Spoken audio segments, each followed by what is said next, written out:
If you're having money problems, you probably have good reasons why.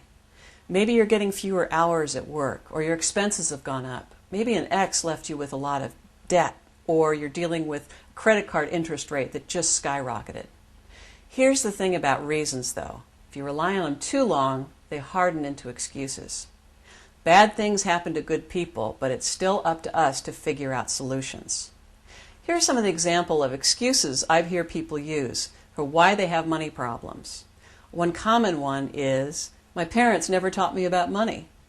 Pretty common, but the statute of limitations on that excuse ran out when you turned 18 and could be held legally accountable to a contract. It's up to you to learn about money, and it's not that hard. Just pick up a basic personal finance primer like Eric Tyson's Personal Finance for Dummies and start teaching yourself. Or check out some of the many resources that are on this website. Another excuse I hear people use a lot is, I was doing okay, and then that credit card company raised my interest rate. Well, I'm not going to defend credit card companies because they can do some pretty sleazy things. But you kind of led yourself into that problem by carrying a balance in the first place. When you're carrying a balance, you leave yourself open to all kinds of tricks and schemes that the credit card company can inflict on you. And I've never met a person yet who didn't understand at their core that carrying a balance was a bad idea. So take charge of the situation, get those balances paid off, and you'll be a lot less vulnerable to credit card company tricks in the future. Another excuse I hear a lot is, I should be able to live better than this.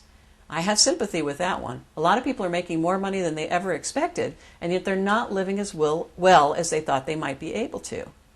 A lot of expenses have gone up. Housing is more expensive, education is more expensive, healthcare is more expensive. These are very real situations that we have to deal with, but it's still up to you to figure out a way to live on your income without going into debt. Hopefully some of these issues will be solved in the future, but they're not being solved now. We have to take care of ourselves.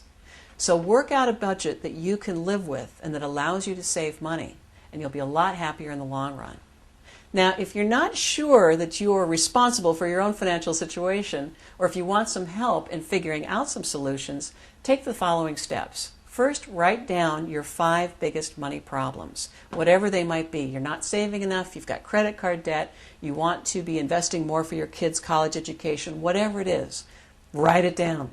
And then look at, what is my role in this issue? Even if you didn't cause it, what have you done to make the problem worse or not to solve it? For instance, did you not have a rainy day fund? Did you never create a balance? Were you just hoping something would come along to fix it rather than making a plan?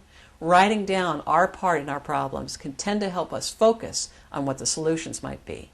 Next, brainstorm some possible solutions to your problems. If you're having trouble with this, go ahead and come on the Your Money message board, post your problem, and see what other readers who have been through similar situations can recommend. Finally, pick a solution and implement it. It really will make you feel more in control of your finances and more empowered to get the life that you want.